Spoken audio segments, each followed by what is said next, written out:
Kita mulai. Boy nanti bantu itu ya, absen yang admit yang masuk ya, Boy ya. Boy di copy, Boy. Boy. Atau saya admit.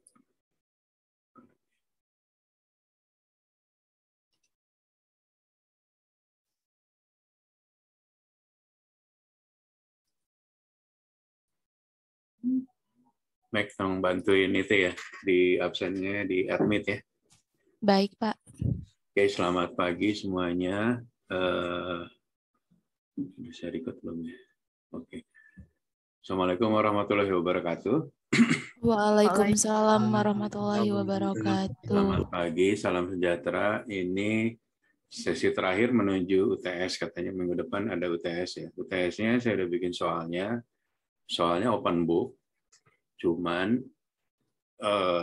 kamu harus merangkai kata dari pikiran kamu sendiri ya, apa pandangan kamu gitu, bukan textbook yang nanti dari PowerPoint gitu ya, tapi apa pemahaman kamu tentang itu. Jadi sengaja saya membuat itu karena nanti dalam aplikasi di industri kamu tidak harus menghafalkan teorinya, tapi kamu paham message-nya, maksudnya dan sebagainya ya.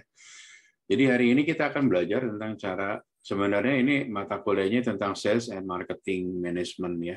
Cuman di dalam era marketing modern sekarang, terus sampaikan kemarin-kemarin kan kita sudah mulai digital ya. Dengan digital kekuatannya nanti di forecasting gitu ya. Jadi si sales itu selain jago jualan, ketemu orang, terus jago juga melobi orang dan sebagainya, dia juga harus bisa membuat suatu forecasting ya. Seperti saya sampaikan, masih ingat nggak forecast apa sih?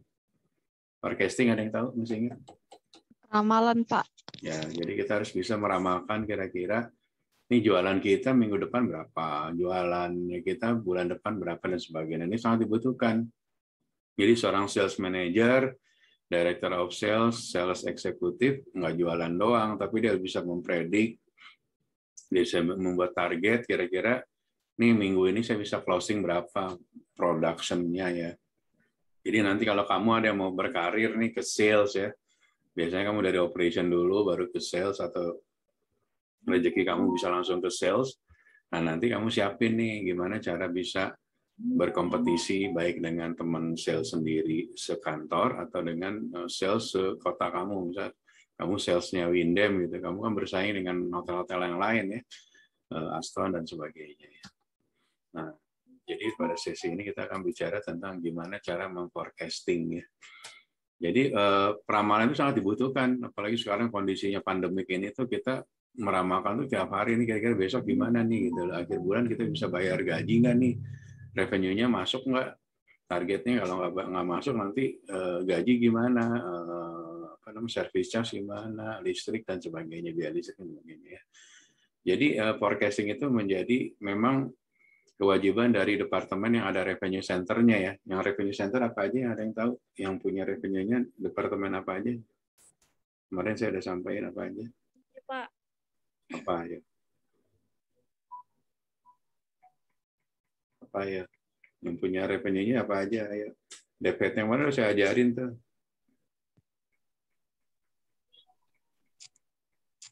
Tapi apa aja, masih ingat nggak? Yang punya revenue apa aja? FO. Ya, FO. Terus apa lagi? FNB, other facility. Adatnya apa aja? Swimming pool, Oke, fitness, Spa ya. Oke. Jadi semua revenue center itu dia harus mempunyai kemampuan melakukan forecasting. Memang di setiap hotel nanti kita akan lakukan training yang berkelanjutan ya, supaya makin lama makin presisi cara meramal, makin tepat meramalannya gitu ya. Bukan ngeramal cuaca dan sebagainya, tapi ngeramal kira-kira ini peluang-peluang bisnis seperti apa gitu ya. Nah, forecasting ini dibutuhkan juga waktu kita laporan sama owner, pemilik hotel. Kan si owner akan nanya, nih kita bulan ini berapa nih bisa tutup buku closing gitu ya. Misalnya kelasnya Windem 2 miliar, 3 miliar gitu ya.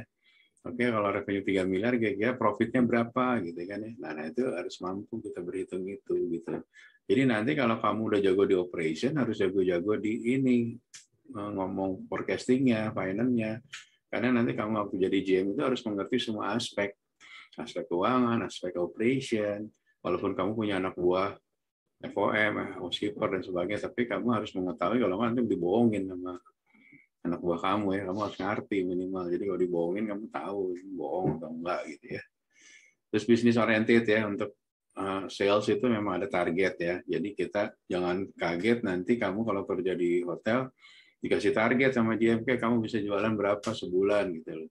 Terus konsekuensinya apa kalau kamu nggak bisa jualan 3 bulan, nggak achieve budget, misalnya mengundurkan diri atau apa gitu. Itu ada targetnya biasanya ya. Nanti targetnya itu dihitung dalam KPI. Ada yang ngerti apa KPI? KPI apa? Kamu perhatiin kata-kata saya nih, karena kata saya nanti timbul di quiz ya. Key perform indicator. Ya, betul. Key performance indicator itu adalah alat ukur. Jadi kamu sebagai sales KPI-nya misalnya achieve room night production-nya 1.000 gitu sebulan. Nah, itu alat ukurnya. Jadi nanti nggak ada like and dislike gitu ya. Misalnya si Mega production-nya 500, tapi Tita production-nya 1.000 gitu ya. Nah, saya alat ukurnya udah kita udah komit, ukurannya adalah room night production. Jadi kalau kamu di bawah 1.000 ya itu konsekuensinya. Jadi kamu harus lebih rajin, lebih apa. Kalau misalnya nggak achieve ya berarti memang kamu nggak perform, nggak bisa menjadi sales gitu ya. Atau mungkin kamu bisa pindah ke departemen lain dan sebagainya ya. Jadi kembali saya katakan bahwa forecasting ini dibutuhkan, apalagi kondisi sekarang yang pandemi, benar-benar forecasting itu menjadi apa ya? Menjadi poin yang sangat penting gitu ya. Suara saya jelas ya? Jelas, Pak. Clear ya? Jelas, Pak. Nah, nanti itu kita akan menghitung yang namanya demand calendar. Anda tahu nggak demand calendar apa sih? Yang tahu belum? Yang udah baca belum? Kalender demand itu apa sih? Ayo anak Evo nih basic nih, nanti reservation harus baca gininya. Kalau diajarin nggak reservation di kampus? Diajarin Iya, nggak? Pak. Nah, ini Iya, apa? Pak. Bacanya gimana nih kalau ini? Pernah dengar istilah demand calendar nggak? Jadi demand calendar itu gini ya. Jadi setiap booking, misalnya on hand atau tentatif, apa sih arti tentatif? Ada yang tahu nggak tentatif artinya? Kalau disebut bookingnya tentatif itu apa artinya? Kayak 50% gitu, Pak. Ya betul. Jadi bisa jadi, bisa enggak, ya masih belum confirm. Kalau yang on hand, booking on hand artinya apa? Yo. Nah, kamu tuh nanti harus terbiasa dengan istilah-istilah ini ya. Nanti kan kamu masuk, karena rooms departemennya ada yang di Evo, ada di housekeeping. Di housekeeping juga ada, nanti istilahnya on hand juga ada. On hand kira-kira apa istilahnya? Tahu nggak? Booking on hand apa artinya? Yang udah pasti, Pak. Yang udah confirm ya. Kalau udah pasti bentuknya apa? Kalau kita jadi sales nanti, kalau kamu nanti jadi sales, kira-kira kalau itu buktinya udah on hand, udah ini apa? Yang tahu nggak?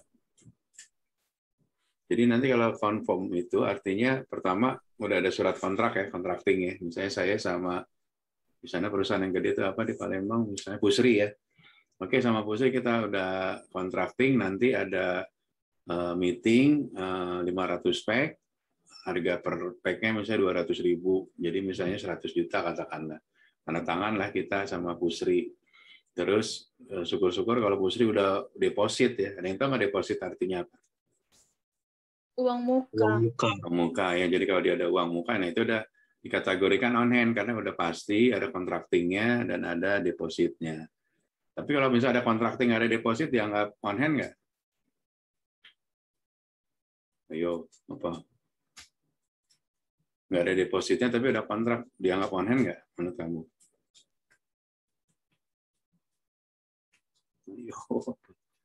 Jadi prinsipnya nanti kenyataan di lapangan sih nanti kita lihat begini ya. Jadi kalau kita udah bikin kontrak dengan beberapa perusahaan besar, misalnya Pusri, terus apa Pertamina, ya, Pertamina Pelaju dan sebagainya.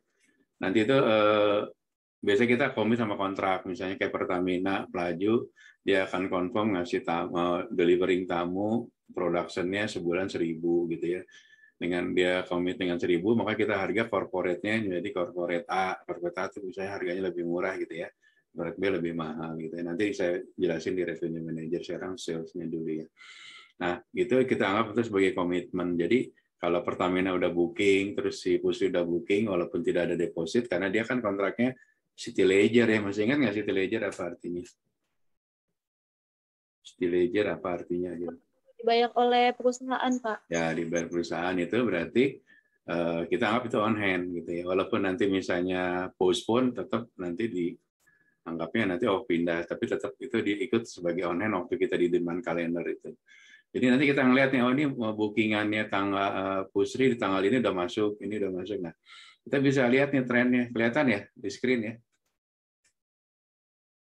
Kamu pakai laptop apa pakai apa ya di kamu?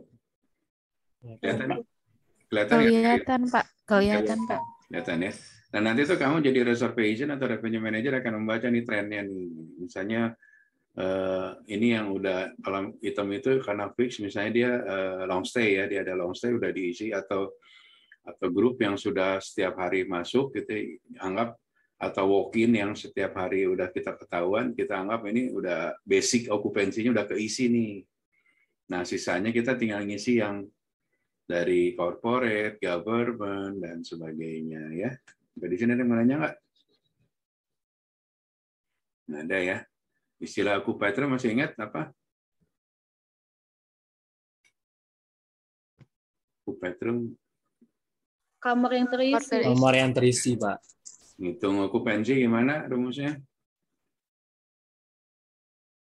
Ayo, ini basic nih. Anak room harus ngerti. Okupansi rumusnya apa? Dibagi apa? Ayo. Masa nggak tahu okupansi? Sederhana banget. Kamar yang terjual dibagi kamar yang tersedia dikali 100%. Ya, betul. Siapa tuh yang jawab? Boy, Pak. Oke, Boy. Terus ADR, ARR ngitungnya gimana? Ayo, ada yang tahu ARR gimana ngitungnya? Jumlah pendapatan dibagi jumlah kamar terjual, Pak. Pendapatannya, pendapatan apa? Pendapatan kamar. Jumlah kamar. Itu siapa yang jawab? Kita, Pak. Siapa? Kita, Sir. Oke. Kalau kategori grup, biasanya di hotel jumlah kamarnya berapa banyak nih? Bisa ada yang check-in nih, Garuda gitu check-in. Kamarnya 5, udah dimasukin kategori grup belum? Yo. Udah, Pak. Udah, Pak. Kenapa dasarnya? Harus ada dasarnya. Jadi waktu kita menentukan grup itu, biasanya kita setup waktu hotel kita mau jalan atau waktu kita bikin budget, kita asumsikan bahwa misalnya kalau grup itu kamar misalnya 10 kamar gitu ya. Jadi semua hotel beda-beda ya. Jadi oke, grup kategorinya 15 kamar kita masukin ke grup ya gitu. Jadi nggak bisa disamain 5 grup, 6 grup, enggak, tergantung masing-masing hotel ya. Waktu mendefinisikan di awal ya. Oke, kita lanjut. Nah, ini contoh dari demand calendar ya. Jadi setiap hari itu kita melihat nih forecast-nya berapa, okupansinya berapa. Jadi nanti kamu kerjaan sehari-hari jadi reservation itu kerjanya gini, ngeliatin. Nah, nanti kamu ngeliatin nih kamar-kamar mana yang masih kosong. Nah, kamar-kamar yang masih kosong ini nanti sama revenue manager akan dibikinin program. Bisa programnya menggunakan digital marketing, menggunakan platform OTA, atau platform website, atau di channel booking lainnya. Masih ingat nggak OTA apa panjangannya? Online travel agent. Oke, kalau apa namanya channel booking artinya apa? Channel manager ada yang tahu nggak? Jadi channel manager itu adalah sistem ya yang membuat kita itu bikin rate itu satu di sistem. Jadi ada rate-nya OTA, rate-nya website, ada rate-nya corporate dan sebagainya itu dalam satu sistem namanya di channel manager atau booking channel ya. Nah, seperti saya sampaikan kita harus parity. Masih ingat nggak parity apa harganya? Artinya harga itu harus parity. Masih ingat nggak? Jadi parity itu gini ya. Jadi kamu jualan di OTA manapun, jualan di tiket.com, Traveloka, Blibli, Aladin, apapun lah ya platform OTA-nya, harganya harus sama. Misalnya si Windem jualan kamar deluxe-nya Di Traveloka 1 juta ya harganya. Terus di tiket.com juga harus 1 juta, di blibli.com harus 1 juta, di websitenya dia harus 1 juta. Itu namanya parity ya. Jadi parity itu harganya harus sama supaya tidak terjadi apa namanya? Jadi persaingannya itu harus ini ya, persaingannya itu harus fair ya. Jadi namanya harus parity. Ingetin ya kalau ini biasanya keluar dia. Suaranya tolong dimatiin dong si Triana hari ini. Ada Triana ya, suaranya tolong dimatiin. Oke, jadi parity itu yang ingetin ya. Jadi parity itu harganya harus apa tadi? Pak. Harus sama. Harus sama. Di semua platform ya. Jadi kalau harganya nggak sama, nanti kamu akan dikomplain. Misalnya, kamu jual ke Traveloka 700, tapi ke tiket.com 1 juta. Nah, si tiket.com bisa komplain ke kamu gitu ya. Nah, biasanya kalau kamu pernah pakai OTA nggak? Ada yang pernah pakai OTA siapa? Pakai Traveloka atau yang lain, ada yang pernah? Ada yang pernah nggak? Ada yang pernah mau cerita nggak yang pernah pakai OTA?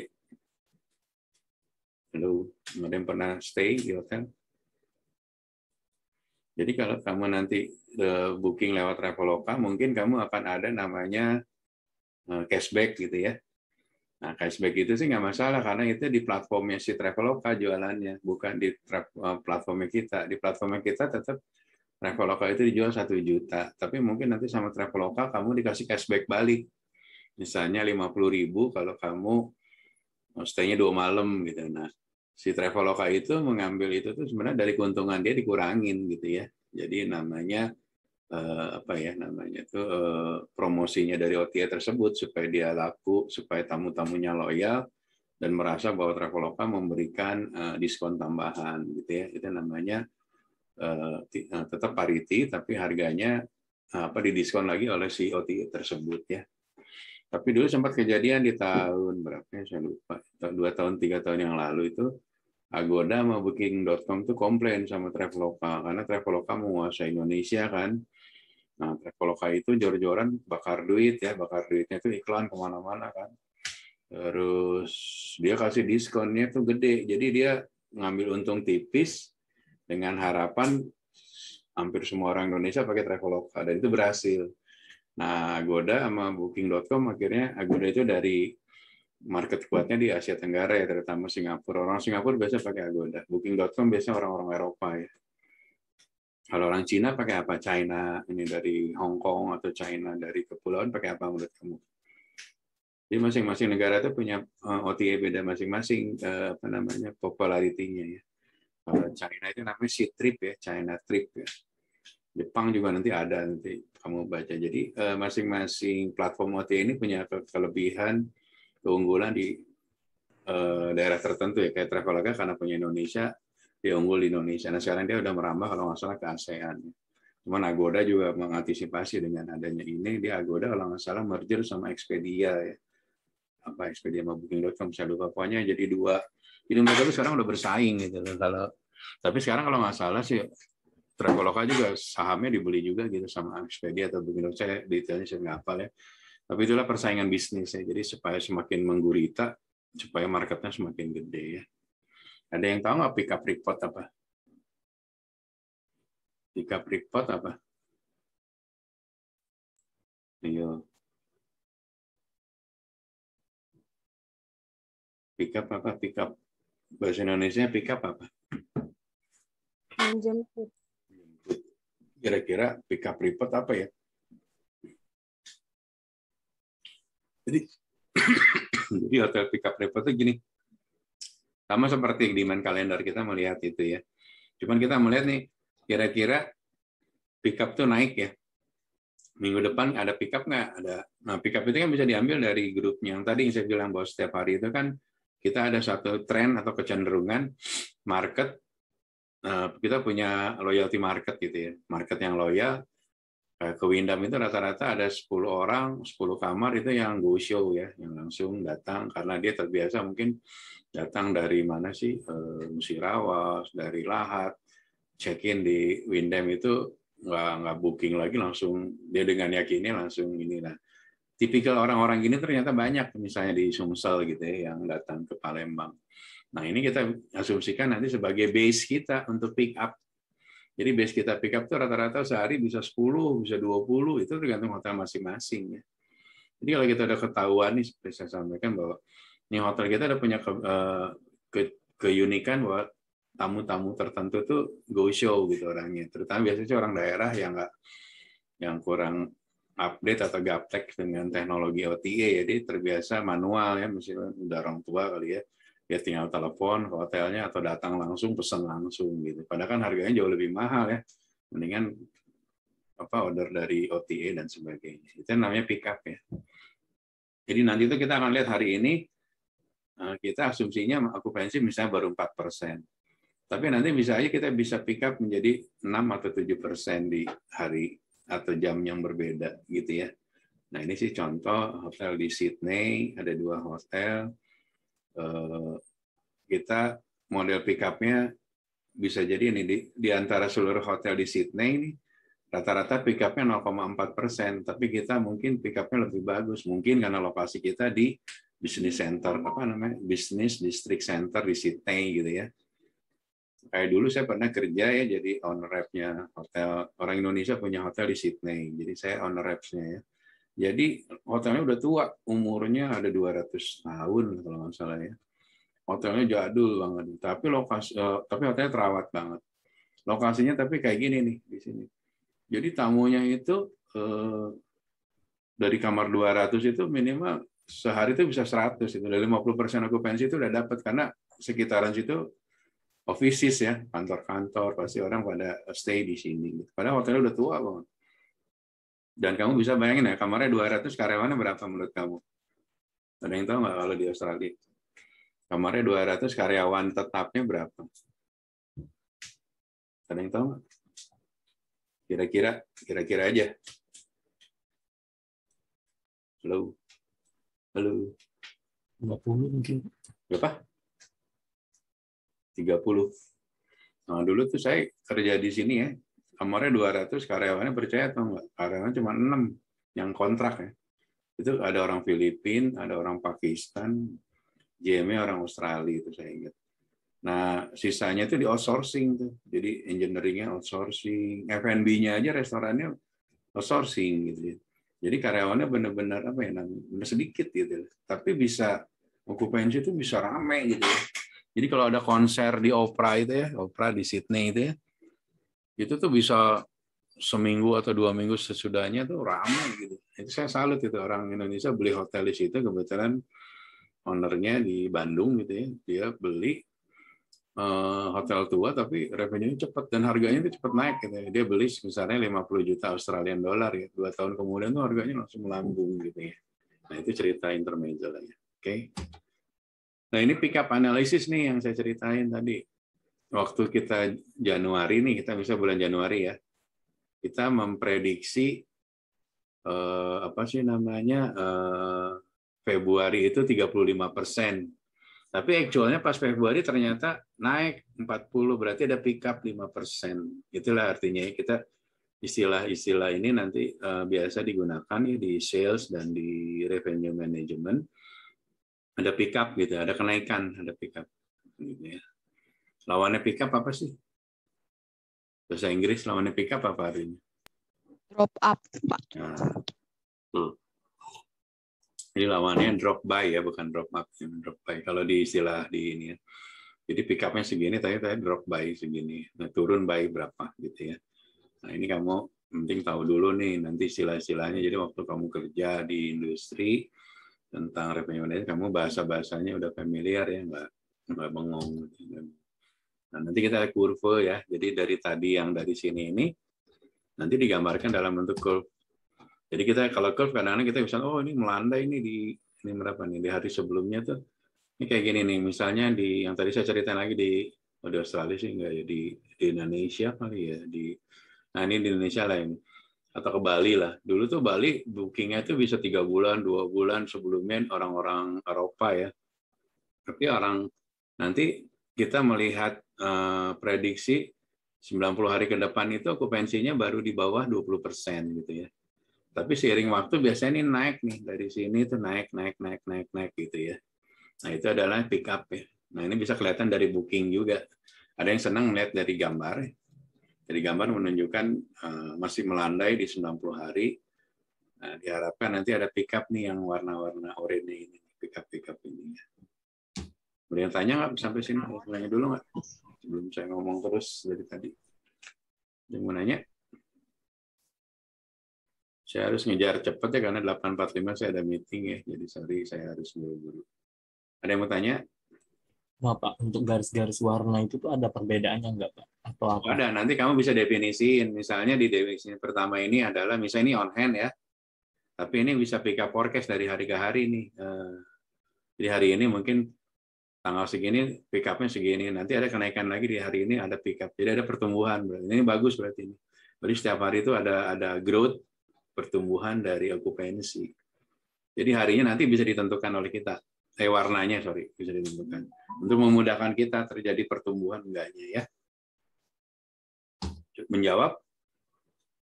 Baik, terima kasih. Oke. Nah, nanti juga di sales dan di revenue manager kita bikin yang tadi ya, namanya forecasting ya. Jadi misalnya hari ini tanggal 1 ya. Hari ini tanggal 2. Ini kemarin tanggal 1, ini tanggal 2. Nah, kita forecast nih tanggal 3, 4, 5 dan seterusnya. Ini saya bilang itu tuh yang mana nih? Ini on the book atau on hand udah 55 ya. Kalau hari Sabtu 70, Minggu masih 20. Terus kita berharap ada pick up nih, expected pick up. Jadi setiap hari kita tadi yang prediksiin, tiap hari itu rata-rata ada tamu. Kalau di weekday atau di weekend misalnya cuma 5, tapi di weekday Senin, Selasa bisa pick up gitu. Karena ini mungkin hotelnya city hotel ya, di hotel di kota gitu ya. Jadi di weekend dia sepi, ini trennya, tapi di weekday-nya dia rame gitu ya. Nah, maka diperkirakan nanti forecast-nya yang tadinya di sini 46 bisa pick up jadi 50. Gitu ya. Nah, tapi nanti di breakdown lagi dari tambahan 10 kamar ini, gitu ya, tambahan 10 kamar ini nanti berapa yang individual, yang tadi yang go show-nya, berapa yang grupnya. Gitu ya. Tapi nanti segmen hotel masing-masing beda-beda, ada individual, ada grup, ada government. Ini dianggap yang sederhananya basic ya. Basicnya kamu seperti ini cara bikin forecasting. Ya. Nanti nature-nya, resources-nya, sources-nya dari mana aja, ada grup individual, ada grup military, grup government dan sebagainya ya. Nah ini yang rada dibilang advance sih nggak terlalu advance juga, tapi ini contoh yang lebih more detail ya. Jadi nanti kita forecast-nya berdasarkan segmen nih, yang udah on hand, yang individual berapa, dari corporate berapa, wholesale ada yang tahu nggak wholesale artinya apa? Wholesale apa artinya?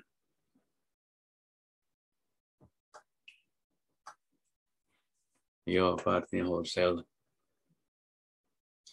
Jadi kalau travel agent itu ya, misalnya kamu travel agent yang kecil di Palembang itu, di atasnya itu ada namanya wholesale. Wholesale itu yang big seller-nya, yang gedenya gitu. Big seller itu apa aja sih biasanya? Ada yang tahu nggak yang agent besar-besar namanya apa aja ya? Saya sebutin satu KH, sisanya apa ya? Selain KH apa ada tahu nggak lagi? Yo, waduh harus update dong industri. Jadi nanti ada MG ya, ada MG Holiday, ada Payatur, Anta Tour dan sebagainya. Itu adalah wholesaler. Dia penjual besarnya lah gitu, eceran besarnya. Nanti dia ngejual agent-agent kecil kayak di Palembang itu beli slotnya gitu, beli allotment-nya dari si wholesale gitu loh. Jadi dia kerjasama sama hotel-hotel besar. Dia punya allotment. Ada yang tahu nggak allotment artinya apa? Allotment artinya apa? Ada yang tahu? Allotment itu kalau bahasa gampangnya jatah ya. Jadi kita misalnya saya kerjasama sama si MG Holiday gitu ya. MG Holiday kita komit, kita ngasih 10 kamar setiap hari. Nah berarti si MG itu dia bisa jualin lagi tuh ke agent kecil-kecil atau ke klien individualnya gitu ya. Nah karena kita ada komit sama MG punya allotment 10, MG punya guaranteed kapanpun dia harus bisa masukin tamu 10 gitu loh. Jadi kalau tiba-tiba dia ada tamu 10, nggak usah pakai janji-janji lagi, kita harus pastiin menggaranti 10 kamar itu ada buat MG gitu. Itu namanya allotment ya. Kamu nanti istilah-istilah ini di remind, one day kamu kerja di industri kamu udah tahu. Kalau MICE singkatan dari apa? Ada yang tahu nggak apa? MICE singkatan dari apa? MICE. Ada yang tahu? Meeting, incentive, conference, and exhibition. Oke, nah meeting nanti masuk ke sini ya. Jadi kalau grup meeting nanti masuknya ke segmen meeting. Karena nanti kita kenapa harus dimasukin ke segmen meeting? Ayo ada yang tahu nggak kegunaannya buat apa kalau kita bikin segmen meeting? Biar apa itu? Yang tahu nggak? Jadi kegunaannya itu nanti kita waktu bikin budget ya. Jadi kita kasih target nih kayak tadi ceritanya saya sales. Sales saya ada Boy, Tita, sama siapa? Mega. Masing-masing sales itu saya kasih target ya. Corporate-nya misalnya kita bagi area lah ya. Kalau Palembang tuh areanya gimana sih? Industrinya adanya di mana ya kalau Palembang itu ya? Atau gini deh, saya bagi berdasarkan jenis industrinya ya. Misalnya Boy megang industrinya mining atau oil ya, berarti Pertamina, terus apalagi perusahaan-perusahaan tambang lah di sana ya. Terus misalnya Mega saya kasih perkebunan, misalnya sawit dan sebagainya. Terus sampai tadi Tita misalnya kita bagi bagiannya marketnya farmasi, semua grup farmasi dia megang. Nah misalnya Boy udah jelas bagiannya oil, terus Tita dapat Pertamina, produksinya masuk ke siapa menurut kamu? Ke Boy. Enak dong Boy-nya dong. Yang jualannya Mega gitu. Adil nggak kalau gitu baginya gitu? Ini yang sering terjadi ya di sales department itu waktu kita bagi segmen gitu. Jadi ada segmen gemuk, misalnya Boy di situ banyaknya mining, pasti Boy yang menang dong gitu ya. Nah, sering terjadi perselisihan tuh antar sales.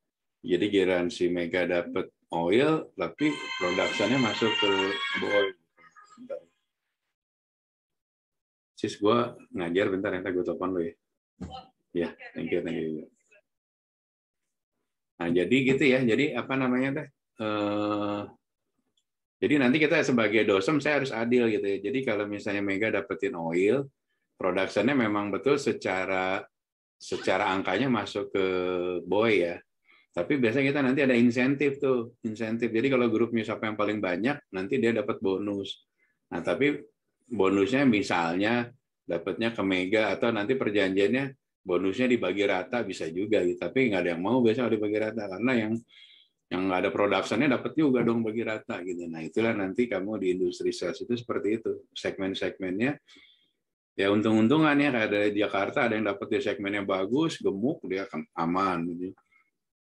Ada yang dapat segmennya, tapi biar adil biasanya seorang dosen harus baginya merata. Ada yang gemuknya, ada kurusnya gitu ya. Jadi semua anak sales bisa produksi secara baik ya. Nah ini pembagian ininya ya. Nah, jadi forecast-nya secara advance kita based on di segmen ya. Gitu. Ada mau nanya nggak sampai sini? Pak, maaf Pak. Kalau forecast itu bisa bermasalah nggak sih Pak? Ya forecast bisa bermasalah kalau kamu perusahaannya misalnya hotelnya hotel Intercon ya. Intercon itu di apa sih namanya sudah listing di bursa efek di Amerika dan di Inggris gitu ya. Terus hotel-hotel Intercon salah bikin forecast, itu mempengaruhi ke harga saham nantinya. Nah kalau harga saham yang dipengaruhi berarti kan orang sudah nggak percaya ternyata Intercon cara bikin forecast-nya nggak bener nih gitu.